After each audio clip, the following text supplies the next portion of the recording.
Welcome, welcome, welcome, welcome to this wonderful grand opening. And you know, 5 years ago, I believe, Ed Louds and John Monroe got the brilliant idea to apply for a CNI grant for Chateau Courts. And they made the mistake of hiring Brinshore Development to be their partner. And at that time, I just want to first of all, I want you to understand that we were so excited about winning that competition for the $30 million, and there were 33 other cities that applied, and Kansas City was successful in its first effort. But look what's happened since then. Think about what this community looked like 5 years ago. We had 2 motels that were not constructive, let's put it that way, in the community. They are no longer there, and we had a highway system that was confused, and the city has now spent most of the last 3.5 or 4 years to secure the funds, do the engineering, so that we'll change the entrance into the Paseo neighborhood so that it'll be much more friendly to pedestrians in the community, and that will start. I'm still told it'll start in the fall, but that gives us, 10 days or something on that order, but I'm sure it'll get started soon. KCMU has probably invested, and is there anybody from KCMU here? But they've probably invested $70 or $80 million into the campus, and been spectacularly exciting. Independence Park over here, the Park District's going to spend $1 million in the spring fixing the park and improving lighting and security and making it more friendly. We built Pendleton Flats. This project's been done, and our other Quinlan projects have been done. And there have been a whole variety of other things that have gone on socially in the fabric of the community that there's real change, and that is what CNI is all about. And I think I know there's change because now I talk to people about the Northeast and Pendleton Heights, and they go, oh, yeah, I got a friend over there. I've got somebody that's going to rehab over here. And here we have 38 units for artists that I believe we should be fully leased in the first quarter of next year. So that's really exciting stuff. So I really want you to hear from the person who really is the visionary of this whole CNI grant from Kansas City Housing Authority. Ed Louds, please come up. Thank you, David, and thank you to Brinshore for being our master development. And the first thing I can do is just throw out the entire script that John wrote for me about all the people we want to thank. But we do want to put on the Choice Neighborhood Project started out as how do we replace a dilapidated, obsolete development of Chateau Courts, which is just down the road on Independence Avenue. It had 134 units, and the way I described how obsolete that development was is when you walk into the units and the appliances and the heating was all gas, and the gas lines were on the inside of the apartments. That's how they were built. And think about the families that are living. It's the old walk-up. And we knew that you cannot expect families to be productive, to move from where they are in extreme low-income areas and be successful. And the Choice Neighborhood Initiative grant came along, and first we had a planning grant, and we used that to how do we address this, and then the actual implementation grant, an opportunity to bring the community together. The federal government, the state government, the local government, our community partners, the housing authority, and most important, the residents, all together. And when I talk about residents, I mean the residents of Chateau Courts and the residents of all these surrounding neighborhoods came together to say, how do we address the issue of affordable housing for extremely low-income families, and how do we then move them to an opportunity to where they can be successful? Taking those same partnerships, along with the leadership at Brinshore, to say we not only have to build the sticks and bricks of the structure, we have to help build our community, build on what's there, and make it even better. And that's what this is. This is the third phase of 6 different phases of that project. And when you go through this, you'll see what we're about. And it's not concentrating low-income families. A large part of it is it's putting families and recognizing that you can live next to anybody you want. And in this development, it's low-income families, extremely low-income families, moderate-income families, regular higher income families, people struggling, people that are on their way. They're all living together and they're looking at each other saying, you're my neighbor. And that is the key aspect of this. And we're thanking you for being here. Thank you for being part of this whole operation. And we look forward to working with you for our next phases and making sure that we're serving all the affordable housing needs in Kansas City. Councilwoman Robinson, would you mind coming up and saying a few words?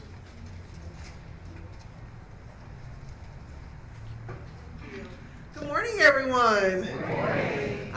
Thank you all for being here today. This is a very momentous occasion in the 3rd District. I've only been on the job for about 120 days. However, there's so many things that are going on, and we're so proud to be a part of what's going on here. I served on the Public Improvement Advisory Committee for 4 years, and so this project is something that I'm familiar with, and really thank the developer because they had some very hard, challenging conversations here in Kansas City, but they really stuck to it and made sure that this happened in partnership with so many people. So please, let's give the developers a round of applause for all of their hard work and what they've been doing and able to accomplish. In these 120 days, I have really come to know the interworkings of the 3rd District and how strong the people are and how powerful the neighborhood leaders are. And this is just a testament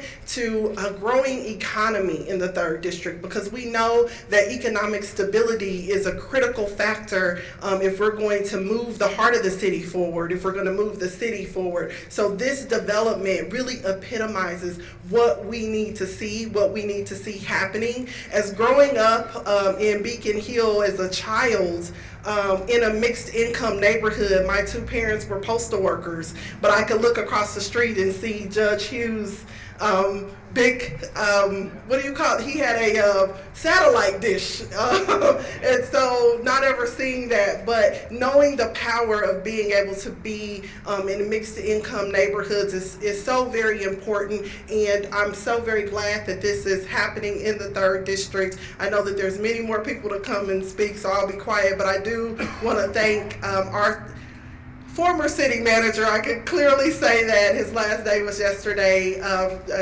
Troy and your whole team, John Wood, and everybody from the city who partnered up with the Housing Authority and everyone to make this happen. Thank you. I want to ask Bruce Ladd from HUD to come up here.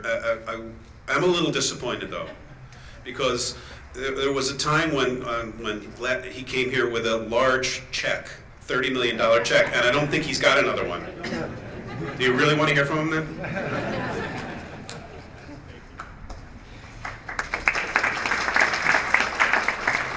Good afternoon. It's my sincere pleasure to be here today. And I think about what this site was 2 years ago, when an underutilized site, to say the least. HUD is excited to be part of this new affordable housing development, and especially creating that mixed-use artist community such as Pendleton ArtsBlock. We all know that stable housing is an important step as we build a healthy neighborhood, and we believe that Pendleton combines not only high quality affordable housing, but also workspace for artists to be an integral part of economic development. There are many people here to thank for this transformation. It's truly been a citywide effort, and we are proud to be a partner as we make additional affordable housing to make it a good place to live. It's safe and a place where residents can grow and expand their opportunities. When this was started, Pendleton ArtsBlock was a blank canvas, and that canvas is now complete, and we look forward to additional phases in the Choice neighborhood. And we celebrate that era as we build this inclusive cultural art community. Thank you. Sometimes we get cynical about government and government's role in things, and everybody has their own opinion, but in this case, HUD's CNI program is really spectacular, and this kind of development would not happen. It was kind of integrated development to try to deal with all the issues that are affecting lower income folks, and to redevelop a neighborhood wouldn't happen. So my hat's off to HUD for executing this program. Thank you very much. And in order to execute it, you need money, and I don't want to I want you to make sure you understand that our investors and lenders are really integrally a part of this project, and U.S. Bank is is the lender and the equity investor in this project, and Teresa Lutz, who's the asset manager here, is out here bleeding over it on a regular basis to make sure we're doing the right stuff. So I want to ask Lynn Crackett to come up from US Bank for a minute.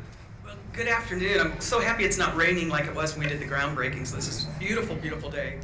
So part of the financing for this project is through federal and state low-income housing tax credits. And the way the program works, we invest in those tax credits. In exchange for them, we put equity into the development. Now, just to drive that home, the equity is just like your down payment on your house. It's not the loan, it's the equity. So we've got about $7.4 million in equity for this building. Not quite as much as you, Bruce, but not bad. So we're just thrilled to be a part of it. It's a beautiful building, and I know it's going to be a great addition to this neighborhood. So thanks for having us. And now my spy in the sky banker, Bill Dana, from across the street.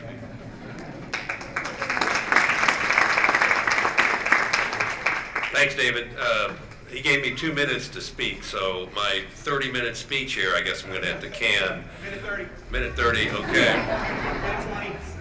So moving on quickly, Housing Authority, great work. City of Kansas City, Missouri, awesome. Department of Housing and Urban Development.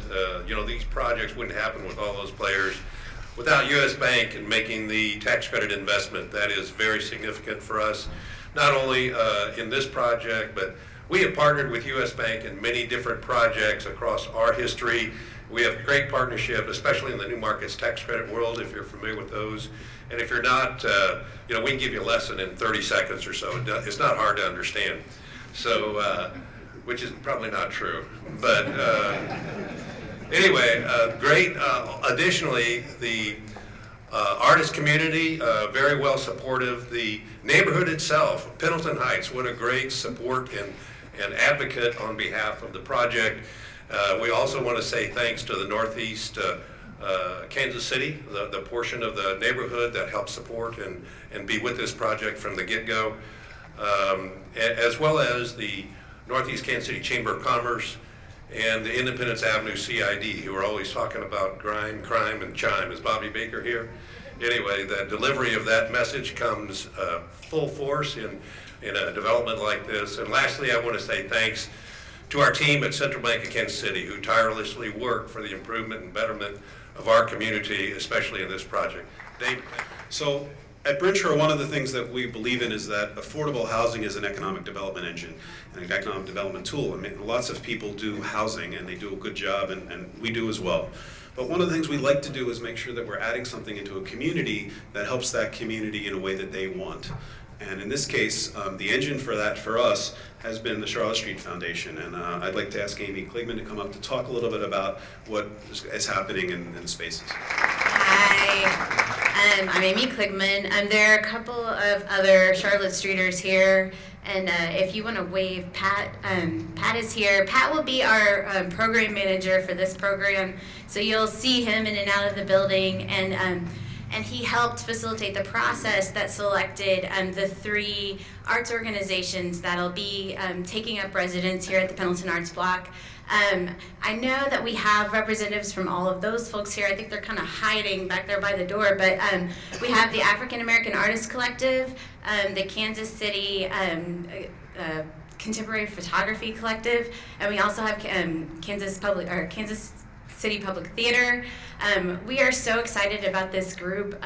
They were selected by neighbors. They were selected by individuals from the Northeast. I see Rebecca's here, and also Paul Gutierrez, and we had a really amazing group of jurors that helped select these artists, and we're excited to see what they're going to do here in this space, and I hope that you stop in and speak with them. They will be in their resident spaces today, and they have some information about the work they're going to be doing here. But there will be a lot of public activity, a lot of activities that are free, a lot of things for residents in the building and residents in the community to participate in. So thank you so much for letting us be here. Oh, sorry. One last note. We were pulled into this project by Dan McGinn, and we are really, really grateful. I'm also grateful to Todd. Todd, we put through the ringer. We asked him many, many, many questions about this process, and he hung in there with us. So thank you so much. Yeah, I encourage you to come see what they're going to do. They're going to activate their there's the street on Independence, and there'll be a lot of activity there, and then Arts Asylum will be programming the commercial space where you'll have snacks and whatnot. So there'll be quite a bit of arts activity going on here. Somebody asked me a question of, what makes an artist housing project work, and why do you do them, and how do you do them? And the answer to that question is you work with the neighborhood and you work with the artists and you see what they want, and it takes a lot of time and a lot of work.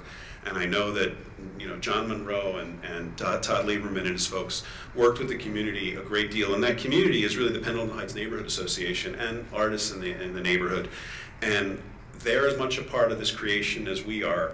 And I hope they're proud of what we've done, and hopefully they will enjoy, and their people in the community will enjoy what has been created here. So Whitney Barnardo, as the head of that association, would you please come up and say a word? Hi everyone. I feel like I should say first and foremost we should give a round of applause for the weather today.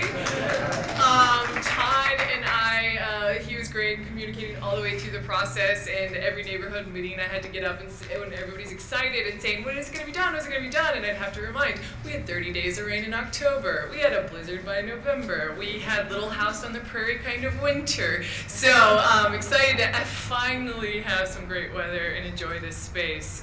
I want to also say thank you, again, everyone that's here today.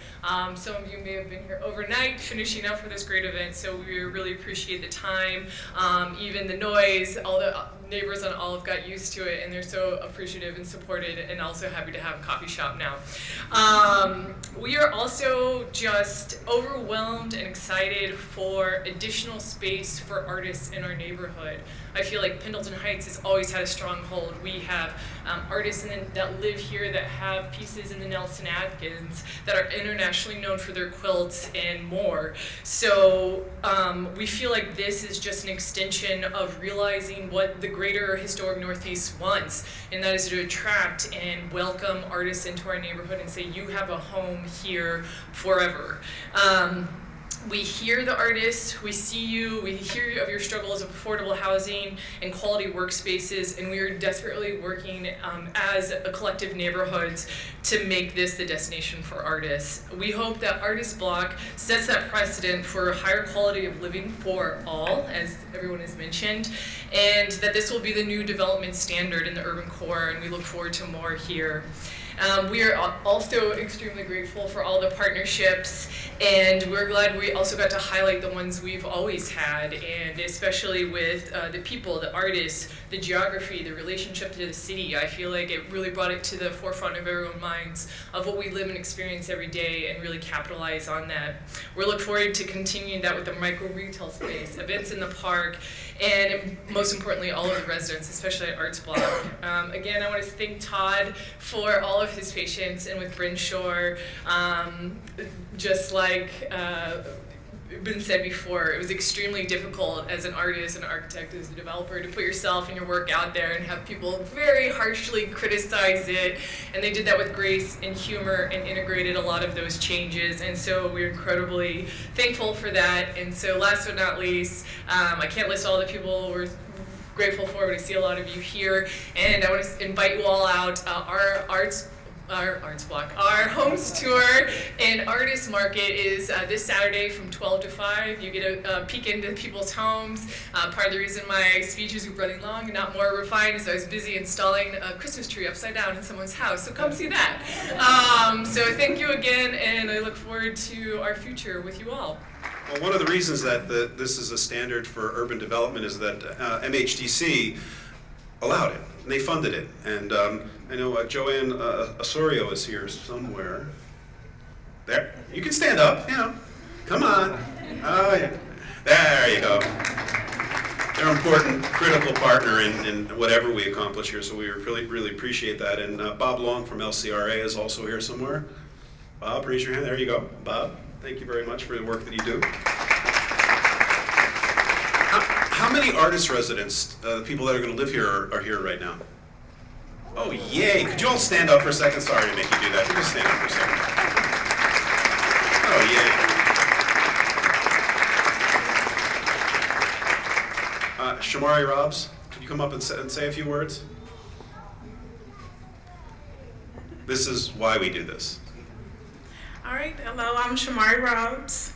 I'm an emerging artist and I relocated from St. Joseph, Missouri to come here to Kansas City.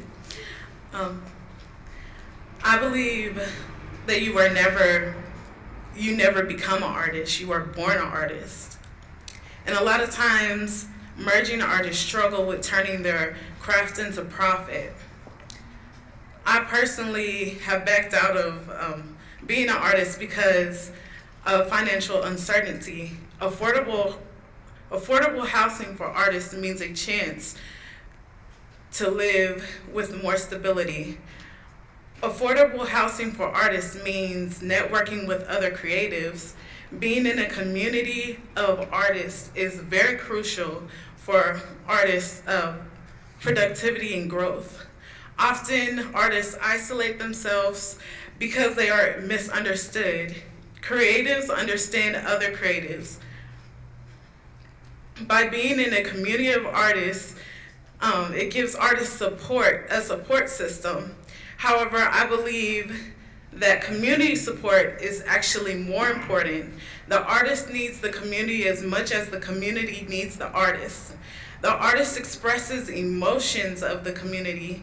We often reflect the soul and heart where we live. That reflection can be ugly or beautiful, but that reflection is needed to understand each other in such a divided America. So thank you, Pendleton ArtsBlock, for the opportunity, and I hope more artists take advantage of this opportunity. Thank you. Can we have a copy of that speech? I think we can use that. Thank you very much. That was awesome. Councilman Ellington is here. Please stand up and say hello. Thank you very much. Thank you for being here. And Jeff Williams from you're the director of the Department of Planning is here. Jeff. Again, I will tell you that the people that work for the city of Kansas City, Jeff is spectacular. He's bright, hardworking, brilliant more than bright, and really insightful and dedicated to the work in the city. So we wouldn't be able to do this without all of the insight and direction he gave us and time. I don't really know how you got as much time as you did to help us with this, but you did, so I really appreciate that. The last speaker, I'm pandering, okay? Adam Whitmer owns the coffee shop there, and so, you know, basically I want to be able to come in and get coffee when I can, so. No, Adam, where are you? Somewhere around here. There he is. We're excited about having the coffee shop open up. It is an indication of the continuing change in the neighborhood. Great, thank you, David. That's a tough act to follow right there. I need to give a shout out to my brother Caleb, who is also half owner, and he should probably be speaking instead of me. And our manager Simeon is also over there. And a shameless plug is he is not the reigning, 5 years U.S. National Latte Art Champion from 2014. Oh, there he is, Simeon. Go ahead, Mike. And maybe the runner-up in 2015. Yeah, we didn't get back up there to compete. Yeah, it's special. Caleb and I started Split Log Coffee in the Strawberry Hill neighborhood 3 years ago to solve a problem. The problem was a neighborhood without a place to meet or gather. We got tired of having our meetings at McDonald's and got tired of having McDonald's coffee, actually. So we opened our first shop to fulfill that gap in the Strawberry Hill neighborhood. And we're doing the same thing today in opening our new location right there in Pendleton Heights.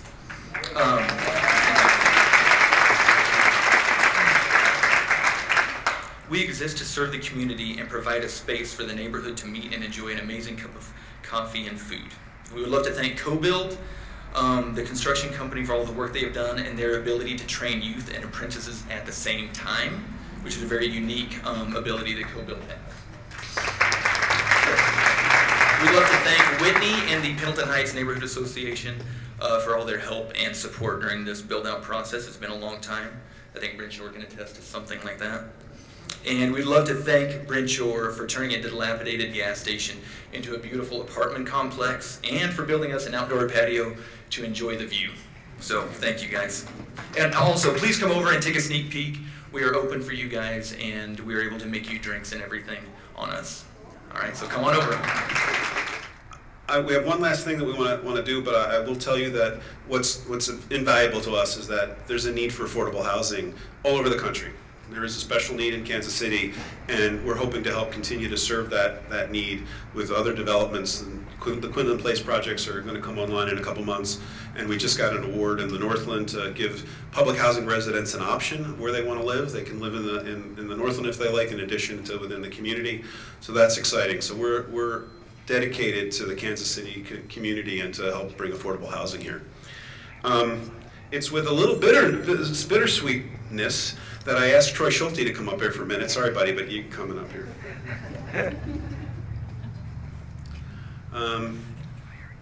Rich Shortino and I, we develop affordable housing all over the world, all over the country, and we deal with a lot of cities and a lot of administrations and a lot of bureaucracies. And it's really simple, Troy. I have never seen anyone who's a man of his word as much as you are. Every time you have said something to me,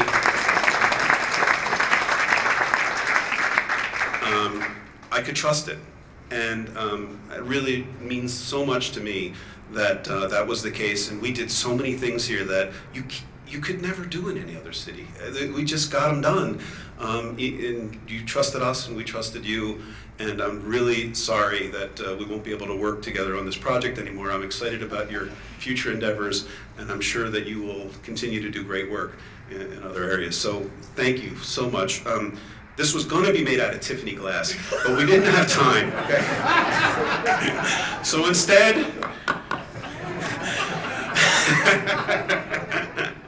no, seriously, I wish it were something more spectacular, but it's the thought that counts. We really wanted to make sure that you were recognized, because this wouldn't have happened without you and your staff.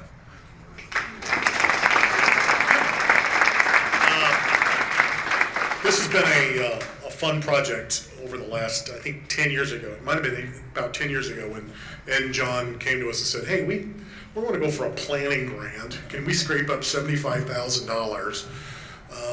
And we'll try to match that with the housing authority and see if we can't do some stuff. And it's been fun to watch that evolution take place in this neighborhood, along with all the other stuff that was organically happening in the neighborhood because of great leadership in Pendleton Heights. So I want to recognize the tremendous work of the city staff who've devoted years. There's a number of our folks from our housing division, our city planning department, our neighborhoods department, and all of our partnerships, Brenshaw, the Housing Authority, the Kansas City University of Medical and Osteopath School, that really was a conversation that started when we started talking about a match for this grant. Could we do something along the Paseo Gateway? And I remember Dr. Hahn coming in and saying, I'll deal with the east side of the street if the city deals with the west side of the street and dealing with our problem hotels.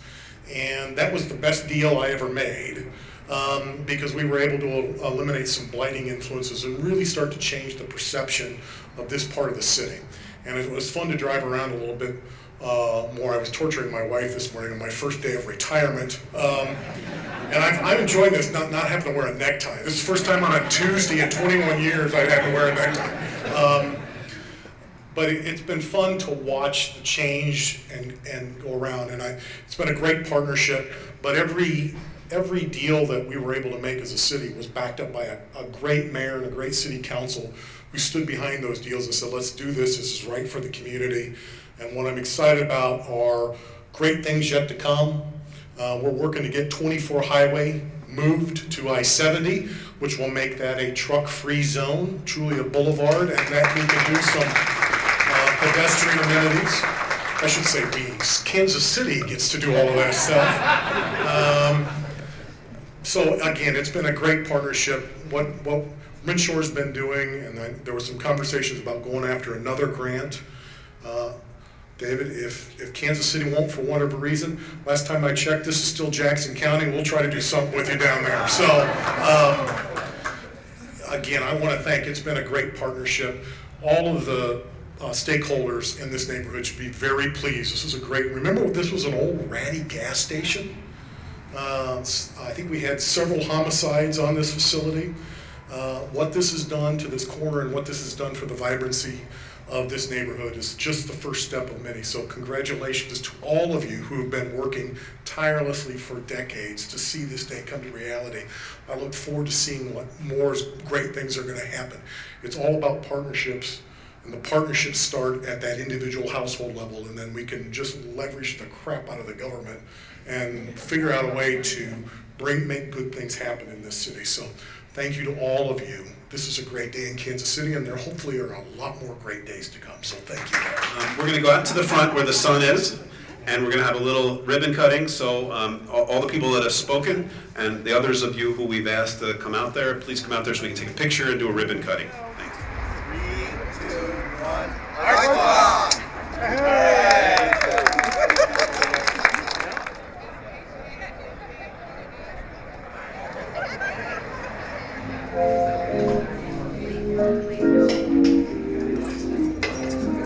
Now I'm like, you know.